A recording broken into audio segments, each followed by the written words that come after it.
Philology has been dethroned from the high place it once had in this court of inquiry. Max Muller's view of mythology as a disease of language can be abandoned without regret. Mythology is not a disease at all, though it may, like all human things, become diseased. You might as well say that thinking is a disease of the mind. It would be more near the truth to say that languages, especially modern European languages, are a disease of mythology. But language cannot, all the same, be dismissed. The incarnate mind, the tongue, and the tail are in our world coeval. The human mind, endowed with the powers of generalization and abstraction, sees not only green grass, discriminating it from other things and finding it fair to look upon, but sees that it is green as well as being grass. But how powerful, how stimulating to the very faculty that produced it was the invention of the adjective. No spell or incantation in Faerie is more potent. And that is not surprising. Such incantations might indeed be said to be only another view of adjectives, a part of speech in a mythical grammar. The mind that thought of light, heavy, gray, yellow, still, swift, also conceived of magic that would make heavy things light and able to fly, turn gray lead into yellow gold, and the still rock into a swift water. If it could do the one, it could do the other. It inevitably did both. When we can take green from grass, blue from heaven, and red from blood, we have already an enchanter's power upon one plane, and the desire to wield that power in the world external to our minds awakes. It does not follow that we shall put that power well upon, it does not follow that we shall use that power well upon any plane. We may put a deadly green upon a man's face and produce a horror. We may make the rare and terrible blue moon to shine. Or we may cause woods to spring with silver leaves and rams to wear fleeces of gold, and put hot fire into the belly of the cold worm. But in such fantasy as it is called, new form is made. Faerie begins. Man becomes a subcreator. Welcome. I'm Professor Rachel Fulton Brown, and this is the Forge of Tolkien. How many of you want to do magic? So last time we talked about magic and the machines and the problem of art in the machine. Now we're getting in a bit deeper. We're talking about spells, the power of words, possibly even more terrifying than the power of machines, because of course words work on our imagination, not just on the physical world, and through us. Well, what do they do? What is the difference between a word used as a magic spell and a word used in some other way and yet still telling a story? Well, arguably it's a little hard to tell.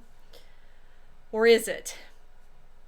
Well, fantasy as a genre, right, is much taken up with magic spells, and I think probably just as people tend to come to Tolkien expecting, well, unless they read Tolkien the first and then you just like Tolkien sets the standard for everything else that you read. But if you come to Tolkien from some other fantasy reading, you might expect, just as you expect there to be magic generally. And last time we talked about the palantiri and Galadriel's mirror, these devices for seeing as magical items potentially, but just as you can come to Tolkien expecting magic objects, it's likely that you can come to Tolkien expecting magic words. And here in his this is his essay on fairy stories, he seems to be suggesting, well, yes, there is a magic in words, that he's talking about, the spells and incantations in Faerie, and incantations being a part of a mythical adjectives, right? He's talking about adjectives there, but he's setting you up to be expecting that there is a kind of magical speech in Faerie, and that magical speech can transform the world in some way, right? That this is the way that we become sub-creators by way of these magic words. But what exactly is the power that Tolkien is imagining these adjectives to have, right? Light, heavy, gray, yellow, still, swift. What kind of word magic is he actually talking about?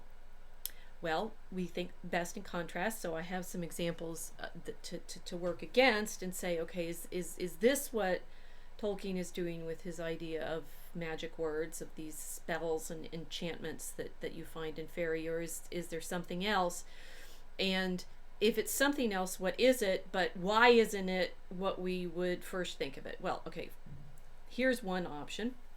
This is from Ursula LeGuin, who we have read some of her essays, right? Her Why Americans Are Afraid of Dragons, and From Elfland to Poughkeepsie, so that we know she is a great writer of fantasy, or at least she's certainly a great theorist of fantasy, and has, as an author of fantasy herself, has thought fairly carefully about what kind of speech goes into crafting this world, right? In the essay that we talked about, From Elfland to Poughkeepsie, in style, right? Remember back when we were talking about acorn potatoes, right? You remember that she talks about the significance of the voice of the storyteller in fantasy, and that it's that voice of creation, right? That the storyteller is the only voice who speaks in the story, and therefore is participating in this fiat, right? This let it be, this making the world come into being.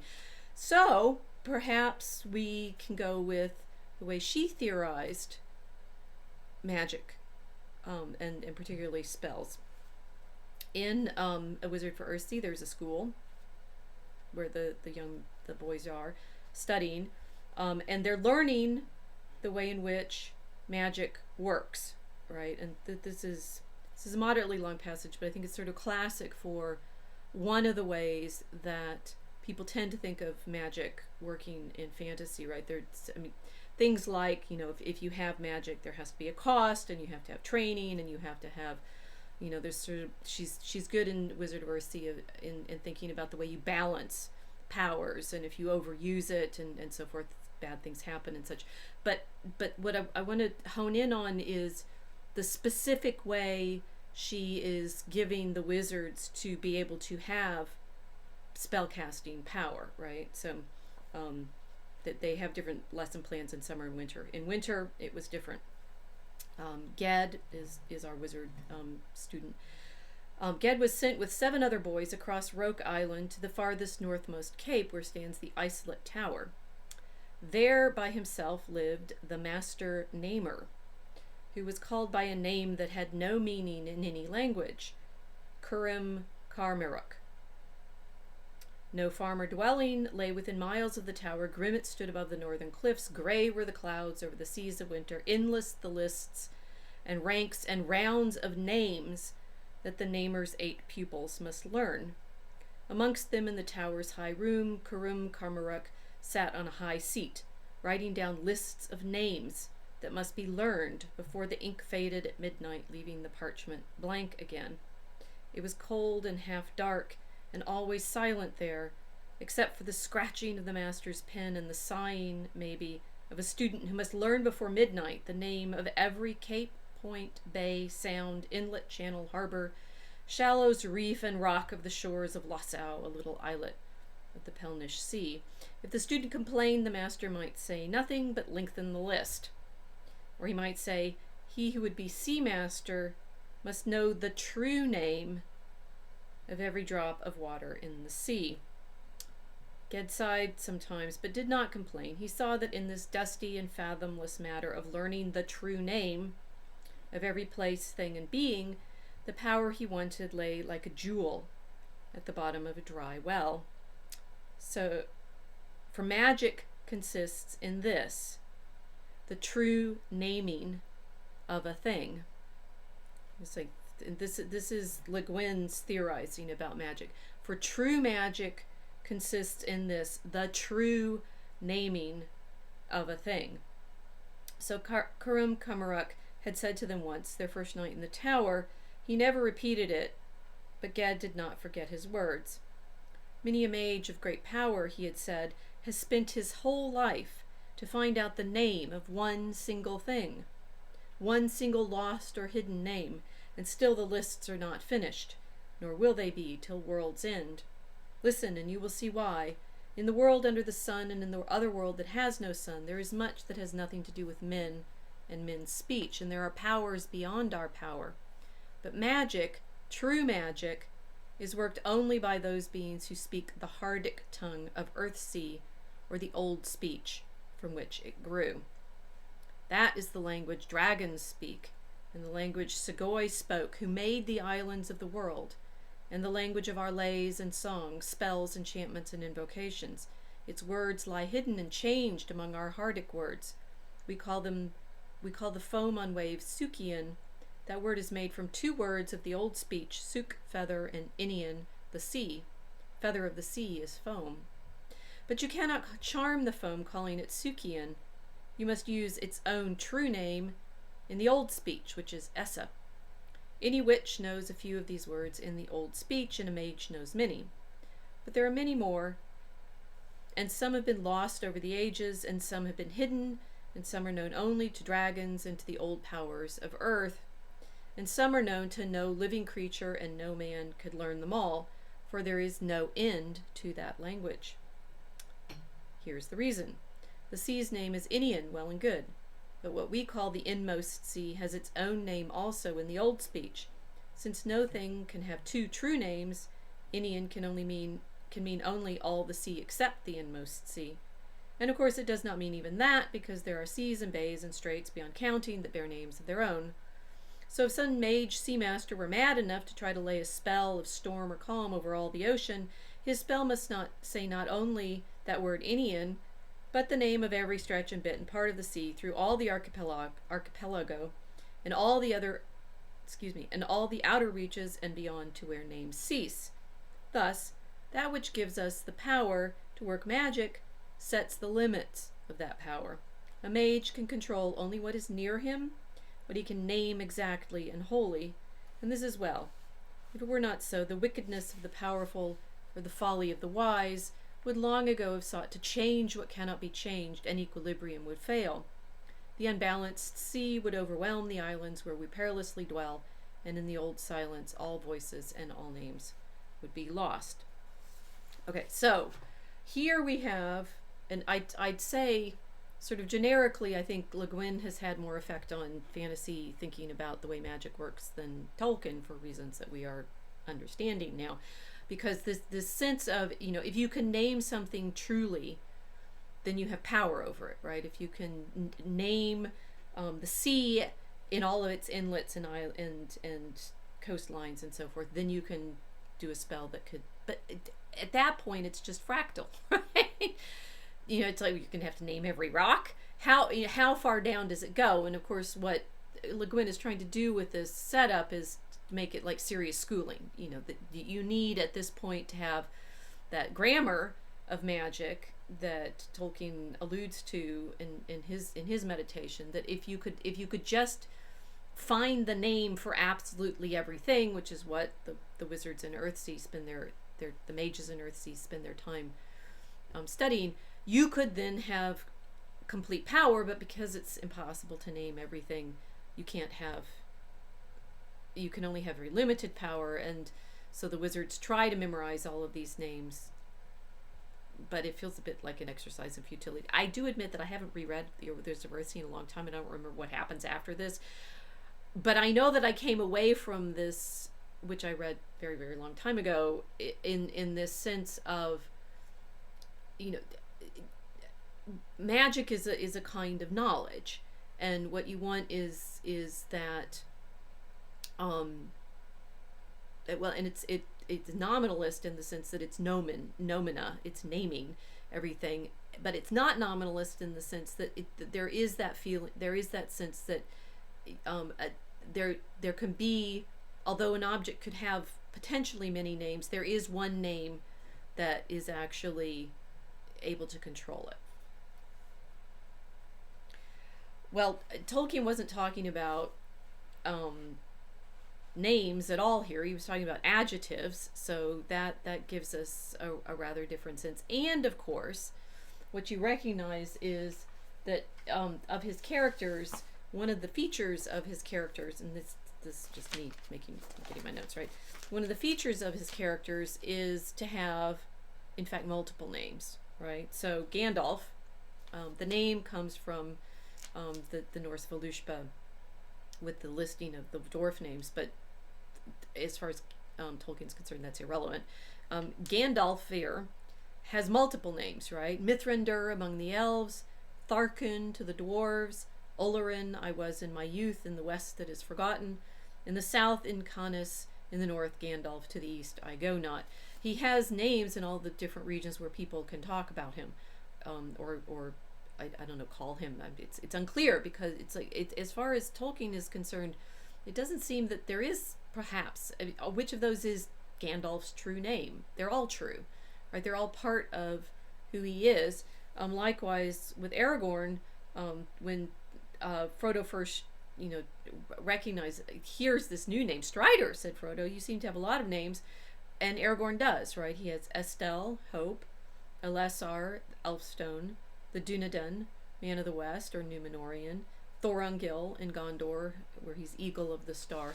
So it's typical for the characters in Tolkien's world to end up with multiple names, and they're in different languages, or they're from different cultural contexts, or they're different peoples that are giving them those names, and they are all true to the sense that they're parts of the story that the character belongs in.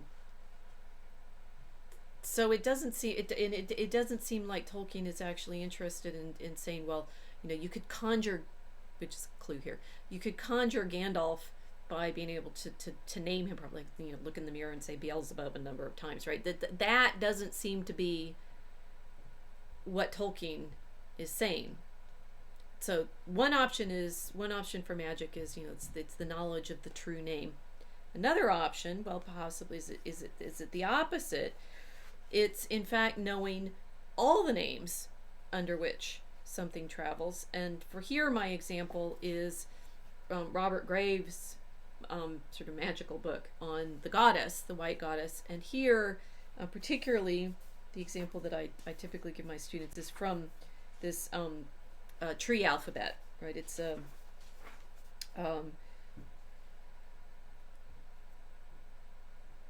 naming of the letters in the alphabet according to different trees that they're associated with. So Beth, birch; Lewis, rowan; neon, ash; fern, alder; sal, willow; uath, hawthorn; dur, oak; tinna, holly; cole, hazel; muin, vine; gorth, ivy; pethbok, dwarf elder; ruis, elder; alum, silver fir; own, ferts; heather; aada, white poplar; edo, yew, which is the names of the letters in the modern Irish alphabet associated with trees. And then there are these poems, these ancient poems that associate them with the trees. But what Graves does is try to find basically all the roots for all the names in all the languages of the Indo-European mythologies, right? So, for example, he gives this description of D for dur, why you would meditate on D as oak. The seventh tree is the oak, the tree of Zeus, Jupiter, Hercules, the Dagda, the chief of the elder Irish gods, Thor, and all the other thunder gods, Jehovah, insofar as he was El, and Allah. All right, so it's like you say D for oak, and basically it pulls down this whole cascade of names. It's the literal joke about words, right? It's the literal opposite of what LeGuin hypothesizes. She would say in her Earthsea story that you can't conjure an oak unless you know its true name, but here Graves is playing off of this premise that in fact it's all these names, right? The royalty of the oak tree needs no enlarging upon. Most people are familiar with the argument of Sir James Fraser's Golden Bough, which concerns the human sacrifice of the Oak King of Nimi on Midsummer Day. that's itself a kind of it's its own fantasy, right? But that's what Fraser was trying to do in the Golden Bough, was bring together all of the mythologies of the world that you could find and say it's all basically the same story, right? There's this exercise of saying all names point to the same story, and there is potentially here underlying the multiplicity of names a single story, but the multiplicity is fine to get you there regardless. The fuel of the midsummer fires is always oak. The fire of Vesta at Rome was fed on with oak, and the need fire is always kindled in an oak log. When Guion writes in the Code Guido, stout guardian of the door, his name is on every tongue, he is saying that doors are customarily made of oak as the strongest and toughest wood, and that dur, the Beth Louis Neon name for oak, that's this tree alphabet, means door in many European languages, including Old Gaelic Doris, Latin forest, Greek thura, and German tur, all derived from the Sanskrit dur, and that daleth.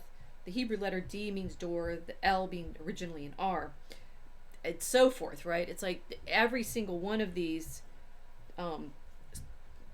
letter names, which points to a tree, will then point to absolutely everything else by way of the etymologies of the names and the mythologies with which they're associated. Well, remember what Tolkien was talking about in Max Muller and mythology.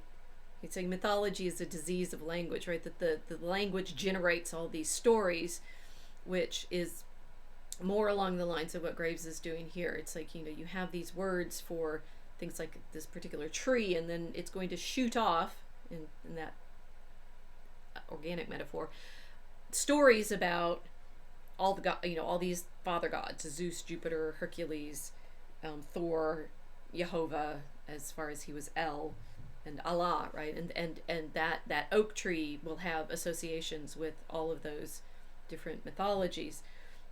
Tolkien flips it around and suggests, well, no, it would be more near the truth to say languages are a disease of mythology, which is a clue to the way Tolkien tends to think about these stories, that they are, that the story comes first and then you get the words to cope with it. But how you do that is he's sort of playfully trying to point to the chicken and egg problem. It's like, how do you have mythologies without language? How do you have language without mythology? But language, he says, that all that cannot be dismissed, right? Tolkien is trying to find a sort of mythological root, note metaphors, for the way language works, and he's saying that language is something coeval with the incarnate mind, right? He said the incarnate mind, the tongue, and the tail are in our world coeval, that we are. Incarnate mind is a very, very important phrase for understanding what Tolkien's up to here, but the language and the story, the language and the mythology is coeval with the incarnate mind.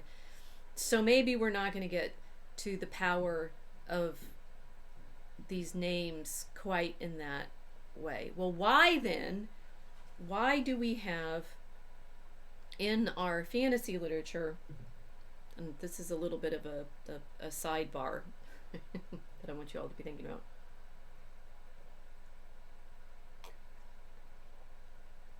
Why do we have in our fantasy literature these two different theories about the power of language? On the one hand, this magic of true naming, and on the other, this conviction that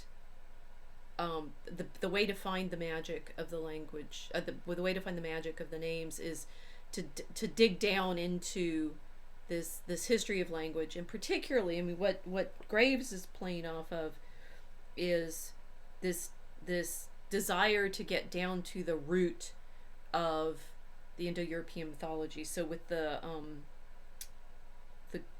oak, he goes through. It's a fairly long entry, and I won't read the whole thing for you, but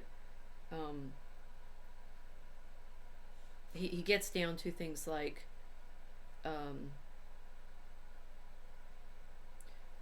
Professor Flinders Petrie, who's a great Egyptologist, postulates a sacred league between Libya and the Greek mainland well back into the 3rd millennium BC. The Ammon oak was in the care of the tribe of Garamantes. The Greeks knew of their ancestor Garamos as the first of men. The Zeus of Ammon was a sort of Hercules, with a ram's head akin to ram-headed Osiris, and to Amun-Ra, the ram-headed sun god of Egyptian Thebes, from where Herodotus says that the black doves flew to Ammon and Dodona. The month, which takes its name from Jupiter, the oak god, begins on June 10th and ends on July 7th. Midway comes St. John's Day, June 24th, the day on which the Oak King was sacrificially burned alive. The Celtic year was divided into two halves, with the second half beginning in July, apparently after a 7-day wake, or funeral feast, in the Oak King's honor. Sir James Frazer, like Guion, has pointed out the similarity of door words in all Indo-European languages and shown Janus to be a stout guardian of the door, with his head pointing in both directions. As usual, however, he does not press his argument far enough. Dur, as the god of the oak month, looks both ways, because his post is at the turn of the year, which identifies him with the oak god Hercules, who becomes the doorkeeper of the gods after his death. He's probably also to be identified with the British god Lur, Lud, or Nud, a god of the sea, i.e. a god of seafaring Bronze Age people, who was the father of Cordelia, an aspect of the... And it builds, right?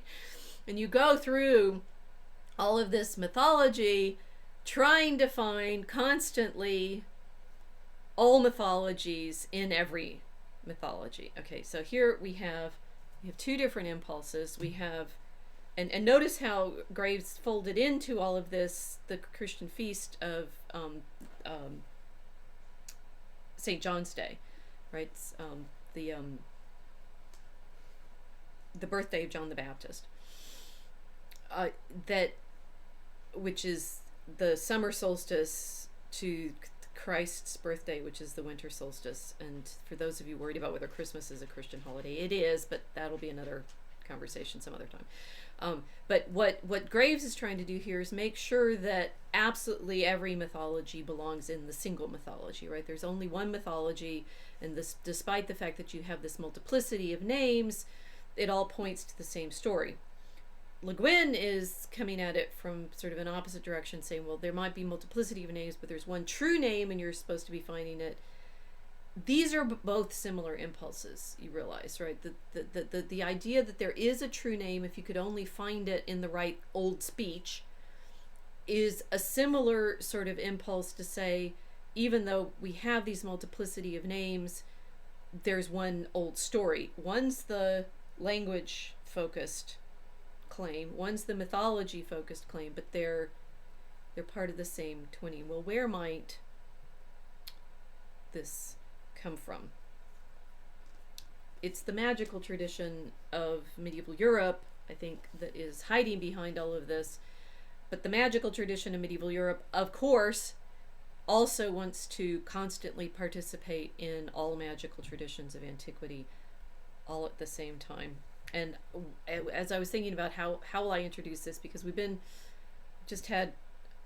this won't be airing in November. I'm talking to you before Halloween. This will come to you after Halloween.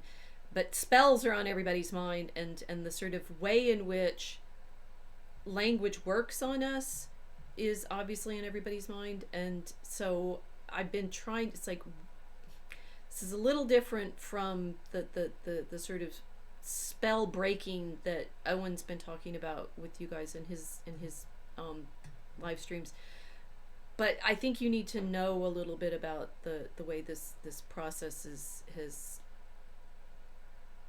gotten into our convictions about the way language works, right? It's like, if only you could name things properly, if only you could find the true story behind it.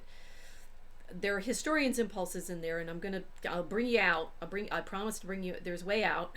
It's Christian, but it's not this way, right? Now, the book that this is the Sworn Book of Honorius, or Liber Iuratus Honorii. It's one of the most famous magical texts from the High Middle Ages. Famous in the sense that we think it's mentioned a bunch, and this is a problem because exactly when it was written is not really clear. There is a mention of a book apparently like this by William of Auvergne in 1230, which he's condemning it, right? But we don't have manuscripts from the 13th century that would prove that. So whatever, right? We'll say late medieval.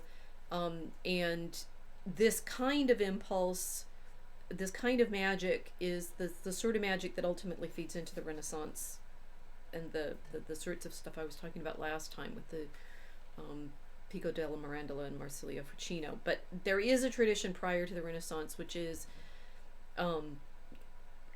very book-based, and with the examples that I'm going to give you from here, very naming-based as well as convinced that there is only one true tradition and all truth participates in it, and it's syncretistic, right, in that claim.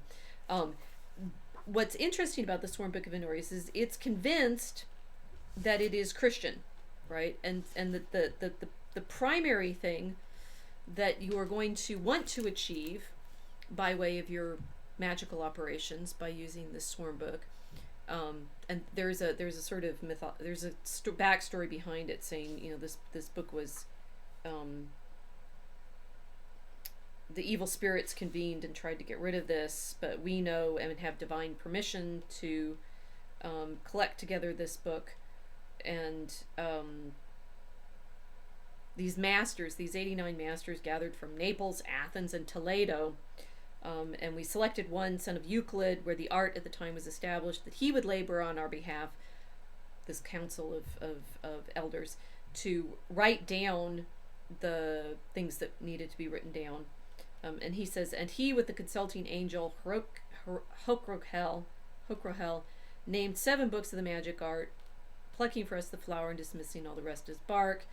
He extracts these chapters, and from which he composed a short book which we call sacred or sworn, so called because the 100 sacred names of God are included in this book, and so forth, right? So it's the book gives itself its own backstory, but the idea being this is a sacred working, and as I was saying, it thinks it's Christian, or it claims it's Christian, right? Because it claims that the thing that the great promise that it gives is that you will be able to achieve the beatific vision through this practice, which means you will be able, by way of this magic, to see God.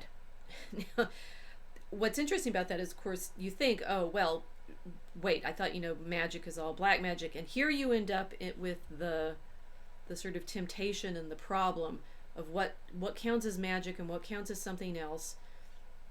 Are we going to go with Tolkien? So Tolkien knew he would, thought of himself as Catholic, and Catholicism is sometimes accused of, wanting to use magic words and ritual and fancy dress and so forth. Exactly where is the bound? What is the difference between magic and not magic? Is there any way that we can, as human beings, avoid trying to do magic? And I say, yes, there is, but let's look at what the magic looks like. And it says, the beginning of the book, therefore in the name of our almighty Lord Jesus Christ, the living and true God, I, Honorius, have laid out the works of Solomon in such a manner in my book, which topics I've listed in advance in order to more clearly show what follows. And then we have a series of works. There are 4 works, and he is giving us the various topics. The first topic, concerning the composition of the great name of God, which the Hebrews call the Shem Ha-Mephorash, and is of 72 letters, which is the beginning of this art. So magic, this magical practice, which you recognize the church condemned, right? So it begins with wanting to name God in 72 letters. We have, and then I'm reading a table of contents here, right? We have concerning the divine vision, concerning the knowledge of divine power, concerning the absolution of sins. Well, this all sounds quite good. Lest one falls into mortal sin, concerning the redemption of 3 souls from purgatory. Then we get to the second work, concerning the knowledge of the heavens, concerning the knowledge of the angels of each of the heavens, concerning the knowledge of each angel's name and powers. This all sounds fine. I mean, we want angels, right? These aren't demons. We go through bunches of angels. We want to know the hour of death, things past and future, to know the planets and the stars. Oh, okay. To change the influences of the planets and stars, to change day into night and night into day. To know the spirits and creatures of the air, to know the spirits of the fire, their names, superior seals, powers, and well, that sounds a little bit like what Le Guin was talking about, right? Knowing names, right? That's good. To know seals and virtues, to know the mixing and changing of elements, to know all herbs, plants, and all animals which exist on the earth and their virtues, to understand human nature and all human achievements and what are its hidden and unknown intentions, to know the aquatic spirits. And this sounds like the exact sort of exercise that Le Guin is giving her character, which is know all these names, right? Learn all these names. Okay, concerning the vision of purgatory and hell and of all the souls abiding there, concerning the promise that the body and soul will be reunited, concerning the consecration of this book. Okay. Well, that still sounds like it could be okay, right? It's knowledge. You want not. What's interesting about so Sworn Book is one of the more famous of these magical, I guess, grimoire from the later Middle Ages. I mean, if we know about it, it's in a book because the people that write books are the ones who write stuff that we can later read. And so to say that the magic that we know from the later Middle Ages tends to be the written magic is kind of tautology. The sort of person that would be using this book could read Latin. I'm reading you the translation in English, but it's, actually Septimum de cognitione caelorum, de cognitione angelorum, cuius libe caeli, de cognitione cuius libi angeli et nominis et potestatis eis. It's in Latin, right? So the person using this would already have to be probably a cleric of some sort. That these sorts of books, as we know about them, tend to be basically the kinds of books that students would want, because, well, what you want is to learn stuff, right? And to have power and knowledge by way of your clerical training, but with some shortcuts. Although whether this is a shortcut or not is kind of an open question. But it's not just knowledge we want. The topics of the third work: concerning the binding of spirits through words. Aha. Concerning the binding of spirits through seals. Concerning the binding of spirits through tables. Concerning imposing a form to any spirit. The confinement of spirits, in order that a confined spirit will answer or not. To call forth lightning and thunder. To make snow and frost. To make dew and rain. For invisibility. Concerning a horse. To bring a missing person back safely in an hour. To transport something where, now this is sounding a little bit more like what we know as magic. To have something removed, to recall something, to cause a river on dry lands, to incite a kingdom against its ruler, to destroy a kingdom or state, to have power over anyone. Wait, I thought this was to achieve the beatific vision, and now we're down to power over people. To have 1,000 armed soldiers. How to make a mirror of destruction. How to destroy a place or an enemy using the mirror of destruction. The apparition of the world in a mirror or glass. Remember what we talked about last time with the palantiri and Galadriel, right? It's like seeing in a glass.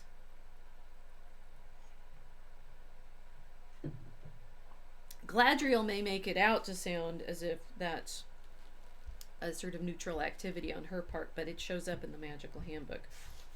To open locks, to cause discord, to cause agreement, to have the goodwill and favor of all persons, to have wealth, to cure any sickness, to make anyone sick when you ever wish, to kill anyone,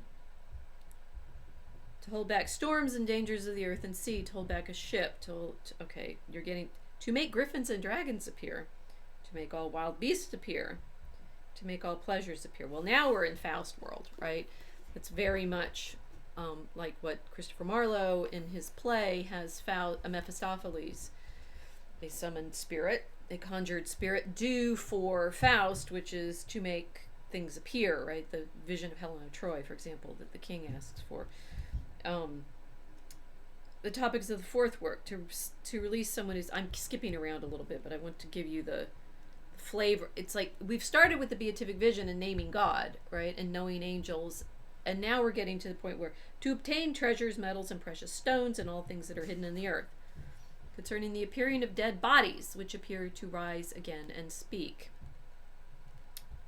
In order that the animals of the earth appear to be created. But we have removed those two topics because they were against the Lord's will. Now, what? Those two topics are against the Lord's will and everything else isn't? What's interesting about all of these claims is, one, it's we therefore with divine help, wishing to record the teachings of Solomon, and to follow his footsteps with as much exactness as possible, we declare there to be one principal necessity. Note that the first principle is the divine majesty, and it is the true invocation proceeding from faith of the heart and just works, showing the effectiveness. Solomon said, there is only one God, one power, one faith, from which a single work, a single beginning. Perfection in the art consists of one, although it can be divided into multiple parts, blah, blah, blah. Okay, and the book is going to give various instructions about making a seal, the vision of angels, binding of spirits, names different powers, and insists over and over and over again, at least in this beginning part of the book, that this is a Christian exercise, right? He says, because the soul of man was formed with the angels, awaiting with them to be happily rewarded by the gift and grace of the Savior, he is able to truly look at the Most High Majesty face to face while alive, and to praise God along with the angels and recognize the Creator. And that knowledge is not to recognize God in his greatness and might, except in that manner by which Adam and the prophets recognized him. So you are being promised in this magic to be able to see God with the same vision that Adam had. And it's interesting that the introduction also insists that there are three types of people that make this sort of art: pagans, Jews, and Christians. And it's only Christians that are going to be able to attain the beatific vision. Pagans sacrifice to the spirits, the earthly and aerial spirits, and do not bind them, but the spirits pretend themselves to be confined by the words of their law in order that they have faith in idols and never be converted to the true faith. So pagans are just deceived by these angels. The Jews can't have the vision because with the arrival of Christ they've lost the gift, nor can they be stationed in heaven, nor will their invocations be effective. And although the Jews, as they are Jews, have been condemned by God, yet they honor the Most High Creator, but in an improper manner. Yet with the power of the holy names of God, the spirits are compelled to come, but because the Jews are marked not with the sign of the Lord, namely the cross and the faith, the spirits are unwilling to answer them truly. So because the Jews aren't baptized, which is why by definition they're Jews, right? They have the understanding of the Creator, but they don't have the baptism. The spirits aren't going to talk to them truthfully. Therefore, like this is this is how you get sucked in, right? It's like, oh, special knowledge, right? Special knowledge that only Christians can have. Therefore, only Christians are able to attain this vision, and in all other things operate truly. And although three types of people operate in this art of magic, now we're just overt, right? It should not be thought that in this name magus should be implied any evil. For in Greek, magus signifies a philosopher, in Hebrew a scribe, and in Latin a wise man. Thus the magic art is the art of the magi, which is to say the wise men, and ecos, which is knowledge, thus the knowledge of the wise men, magikos. It's like magos dicitur quodas sapiens, et ecos quodas sapientia, quasi scientia sapientiam. Since in it a man is made wise, cumen ipsa efficiatur homo sapiens, and through this art all the past, present, and future are known. Et per hanc scientur omnia prescientia, praeterita, et futura. Well, okay, we've come to a lot of promises here that this is a vision that is available only to Christians because only Christians are baptized, and only therefore the angels are only going to answer to Christians truthfully. But as we've learned from the table of contents, this vision can lead you to the ability to kill people or deceive them or steal. Is this a Christian? Is there such a thing as a Christian magic? Well, obviously to go into all this in more detail, I'd have to read the rest of the book to you. But the thing that I wanted to point out in the problem here with the sort of theorizing magic in things like LeGuin or in Graves is the way in which because this is a book and it's promising power with a book, you really got to watch out for people that like write books, right? It begins with magic that depends on letters, right? And the first thing you do is create this seal, which the book itself has, or there's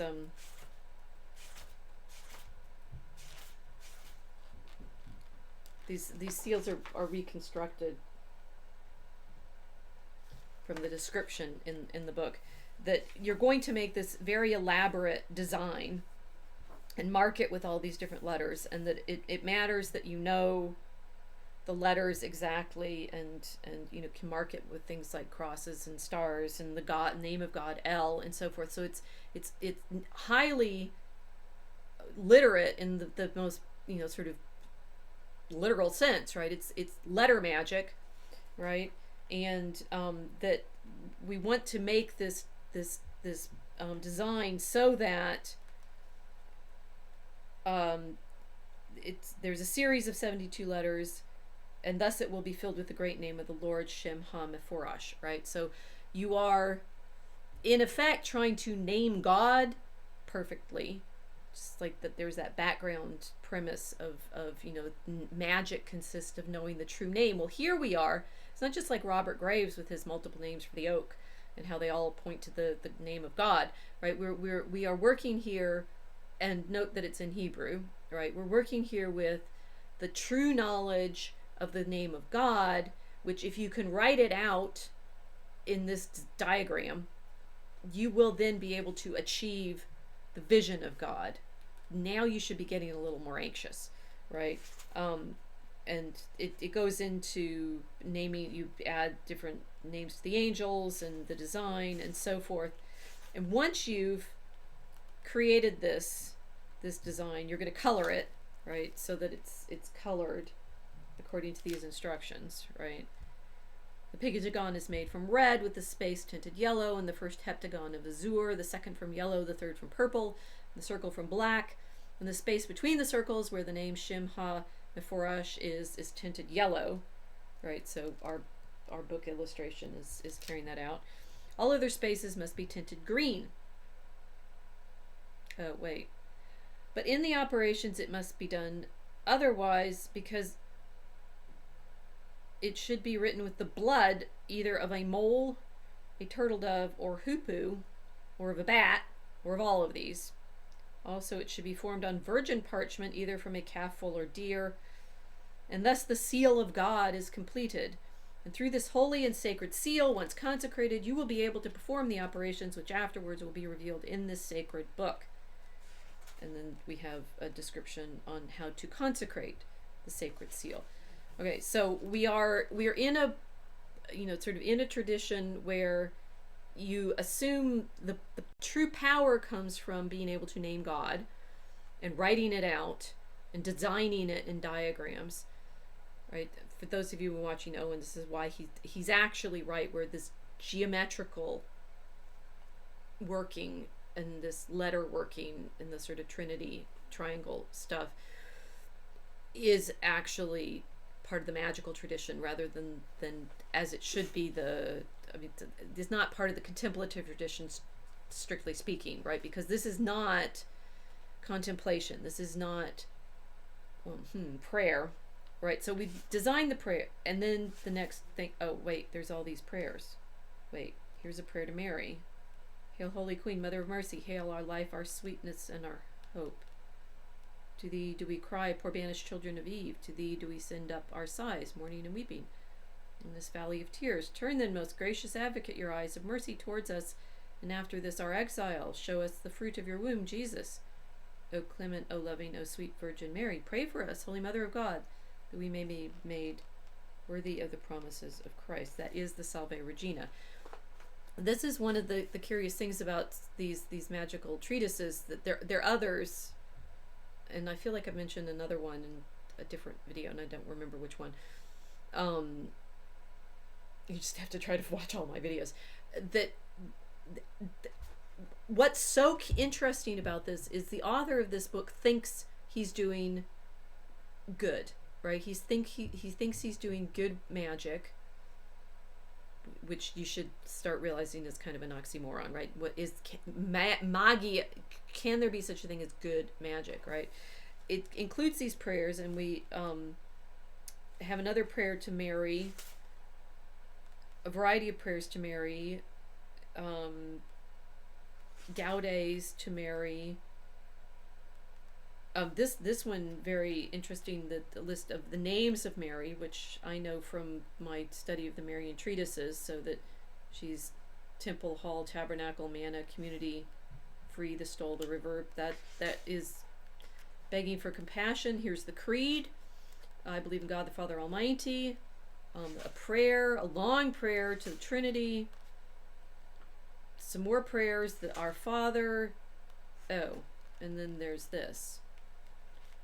Hail Simath, Hazarim, Hemel, Saduk, Theon, Heloi, Zamaron, Zoma, Yatromain, Theos, O God, pious and strong, Pia and Fortis. Okay, most of it's untranslatable because it's all nonsense. Hamathemel, Yatronemahil. Okay, I'm not really sure I want to keep reading this. I don't know what I'm going to get if I... And you, O Holy Father, pious, good, and incomprehensible in all your works, which are holy, just, and good. Megal Hamathor, Semasier, Zamathamar, Geogrammai, Megas.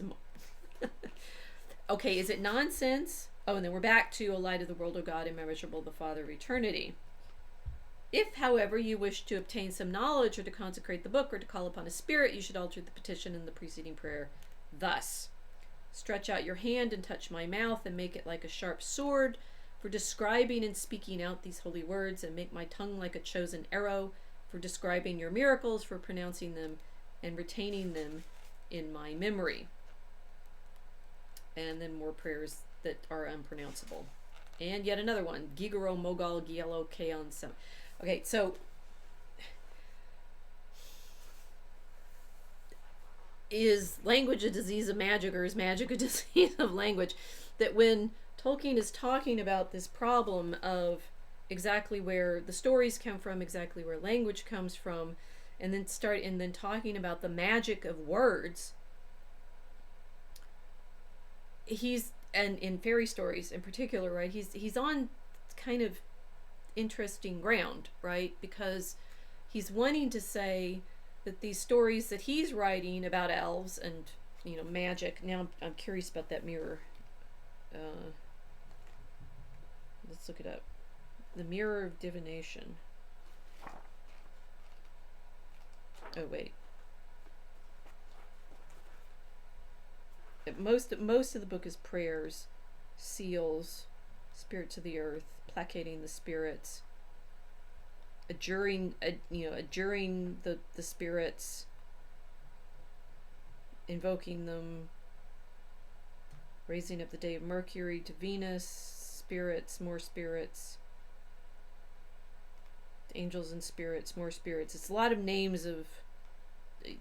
Most of this magic depends on these angel names. Oh, you mighty angels of Saturn, Jupiter, Mars, the Sun, Venus, Mercury, and the Moon, Boel, Kaf, Ziel, Macrothon, Satkiel, Raphael, Ham, Kokiel, Asasiel, Samael, Satiel.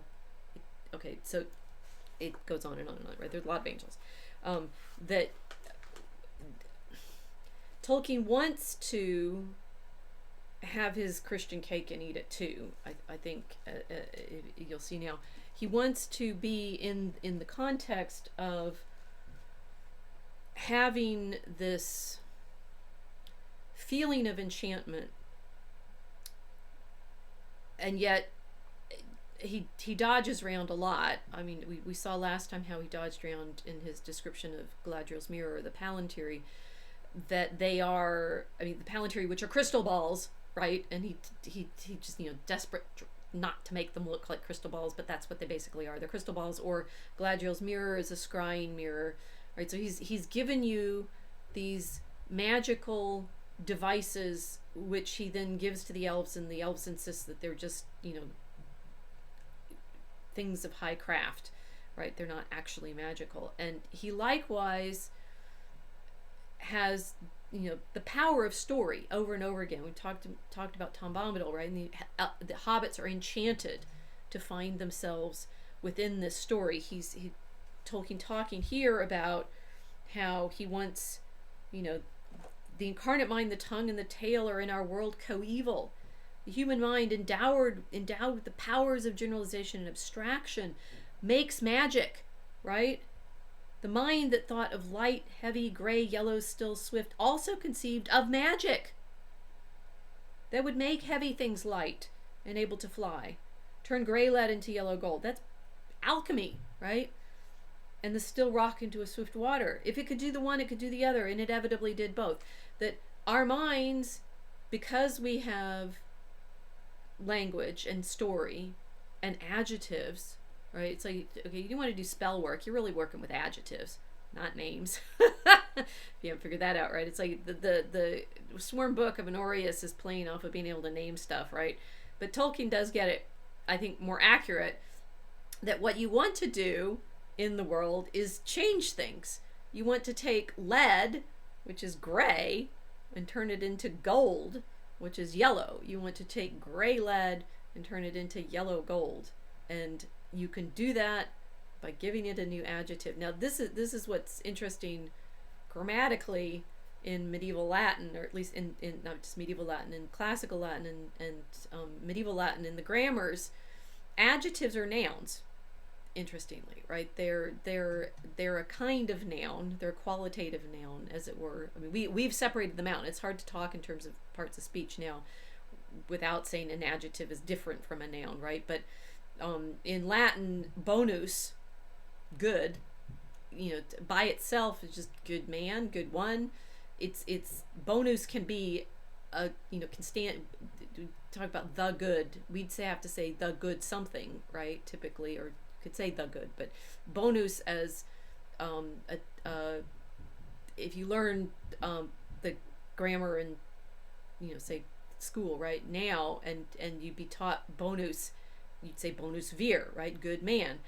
But in proper classical medieval speak, you could just say bonus. You don't have to have that vir part. You don't have to have the noun, because bonus is also the noun. There are no such things as adjectives. They're just these different kinds of nouns. So Tolkien is basically saying, in our terms, if there's an adjective, you can change the noun. But interestingly, in medieval Latin, you don't have to even have the noun. You can go from fuscus, I guess, or what would be lead? I mean, plumbum in Latin, but you can go to flavus, yellow. That you are changing the world by way of your speech.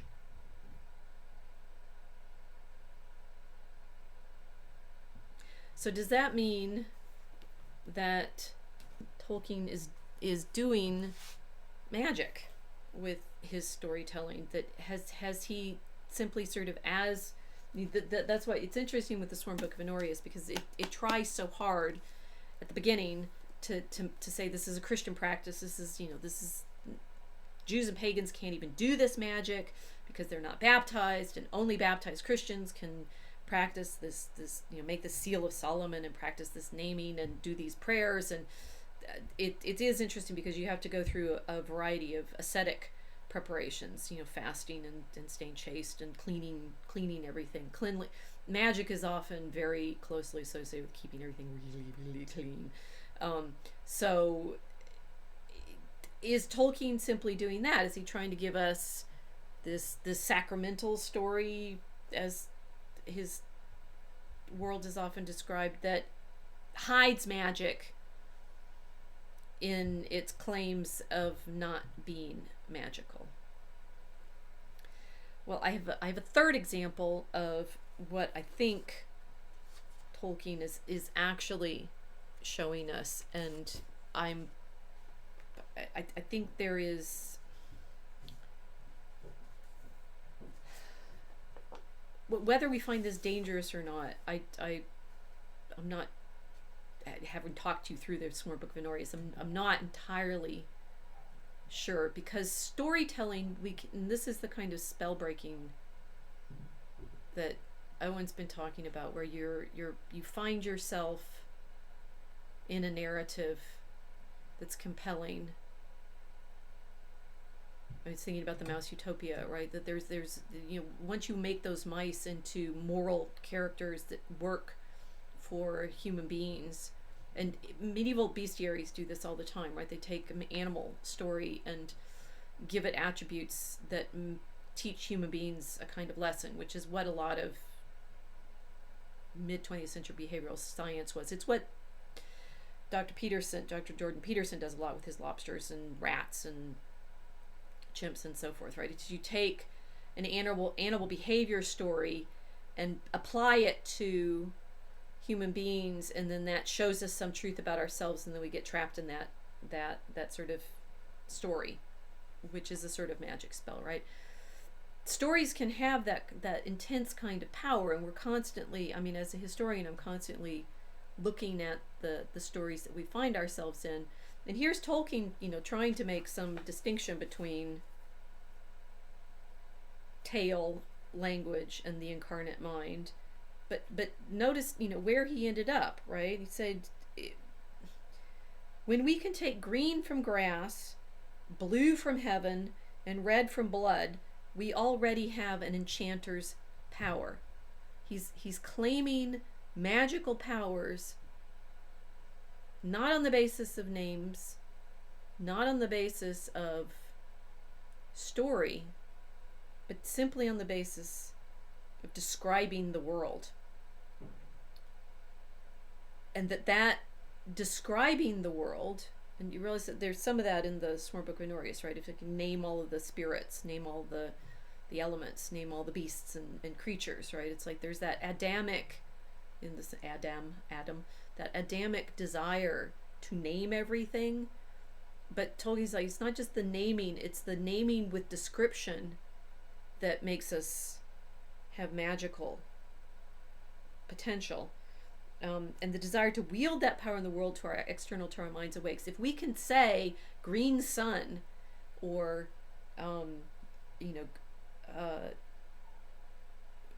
take red from blood, the color red, and then apply it to something else and transform that something else by applying that color to it, we are already, he's claiming,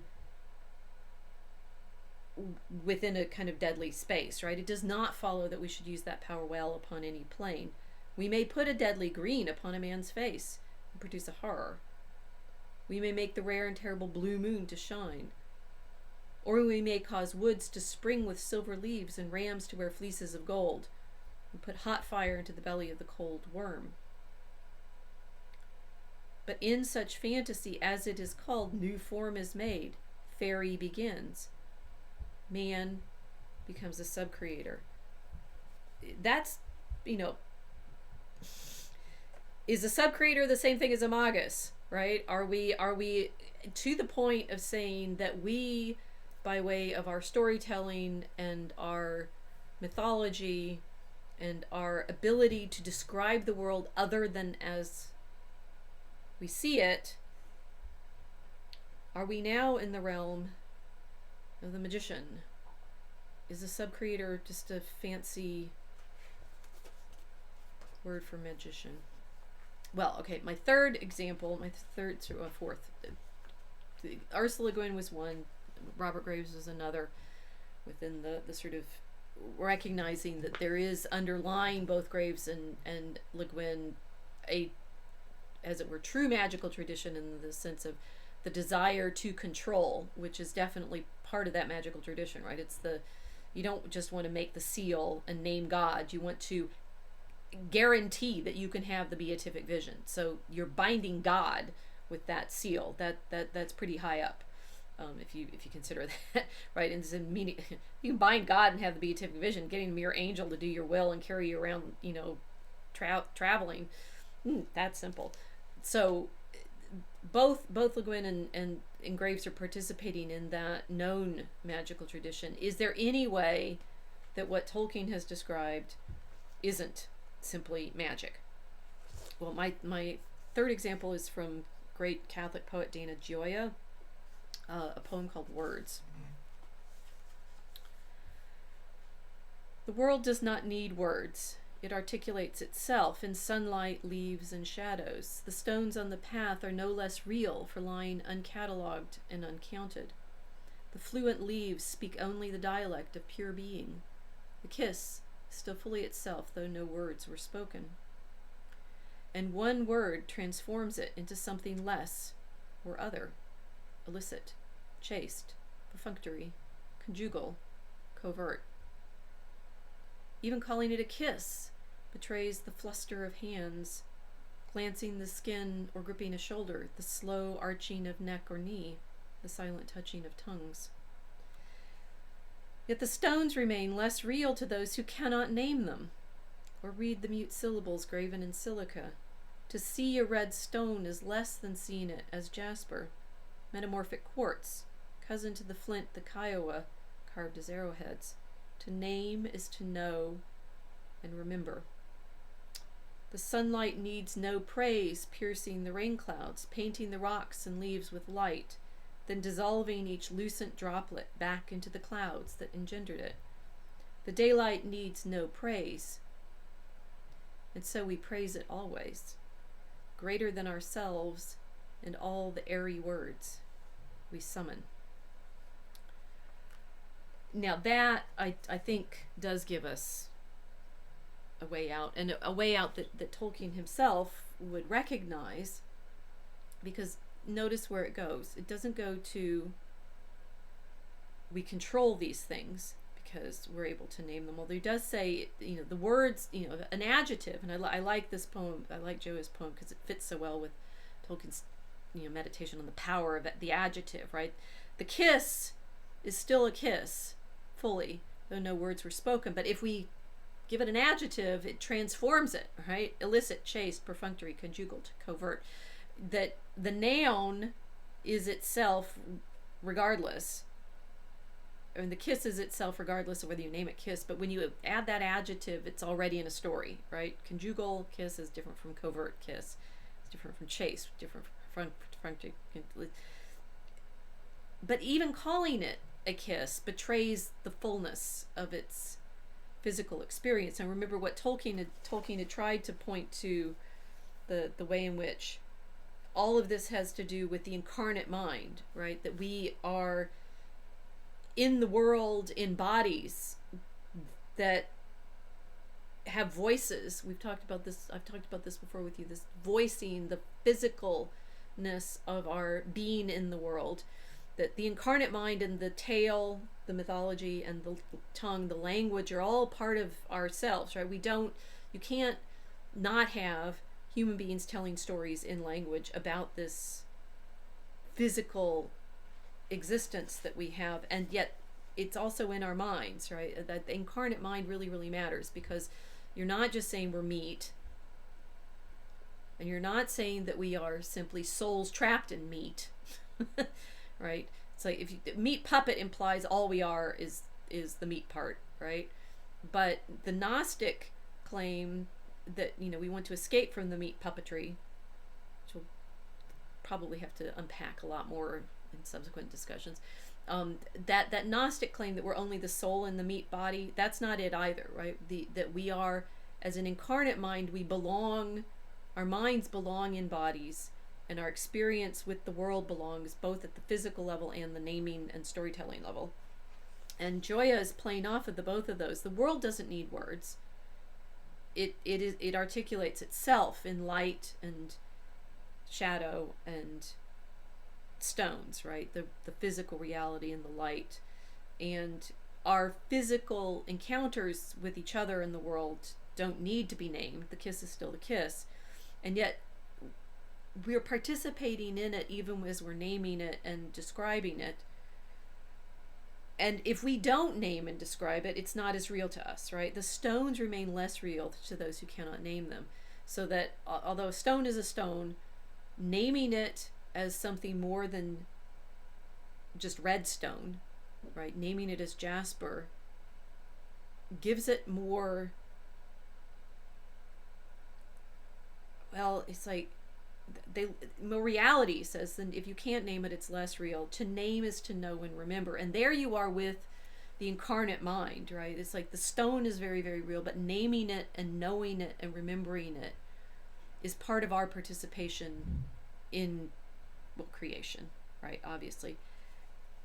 And that's the end to which we tend with our language, right? The sunlight needs no praise, piercing the rain clouds, painting the rocks and leaves it with light, then dissolving each lucent droplet back into the clouds that engendered it. With the rain and the sunlight and the rainbow, right? Painting the rocks and leaves with light.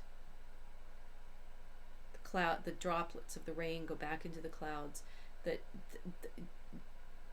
it doesn't need it, and so we praise it always, right? The daylight needs no praise, and so we praise it always. Greater than ourselves and all the airy words we summon. This is the great difference between magic in the fashion that I think any of our examples go for, right? It's like, I'm going to remind you, the Liber Iuratus Honorii wants to give you, potentially, that divine vision, right? But you want to be able to control it, and it doesn't matter that it takes a lot of practice and preparation and being able to draw that fancy design and stuff. It's still wanting to control that vision and possess it in some way. Always this being the problem that we have in our experience in the world, right? It's like all magic tends to wanting to control, right? That's just the answer. And yet there is another option, right? What's the opposite of magic? It's praise, right? Magic wants to possess, control, be mine, grasp. And it doesn't matter what it's like. If you're wanting to grasp and control God with your fancy seal with the 72 letters of the name of God and so forth, you are still not praising God. You may think that, it's like, oh, well, I'm Christian, I most want to see God, and that would be great, and wouldn't it be great if I could like force that vision by way of this fancy design or this clever use of parchment and blood? No. The opposite of magic is praise. Glorifying God for the creation that we find ourselves in, which he has placed us in. In Eden, it was in the garden with all the animals and plants, and Adam named them, right? God brings the animals to Adam, and Adam gives them all the names. And so there's this claim in magical texts, right, that LeGuin is playing off of, that if you could just know the names that Adam gave everything, then we'd be in control of them, right? It's like the true Adamic, prime language. That's the old speech. There's always that old speech sort of fantasy in the back of a lot of fantasy literature, because you want to get back to Eden when Adam is there being able to name all the animals. But remember what the fall brought, which was that knowledge of good and evil and that desire to be like gods, right? The desire to know, not just know, be able to name the animals, but to be in control of our existence and experience. To name is to know and remember. We praise the daylight even though it needs no praise, right? The daylight needs no praise, and so we praise it always. Greater than ourselves and all the airy words we summon.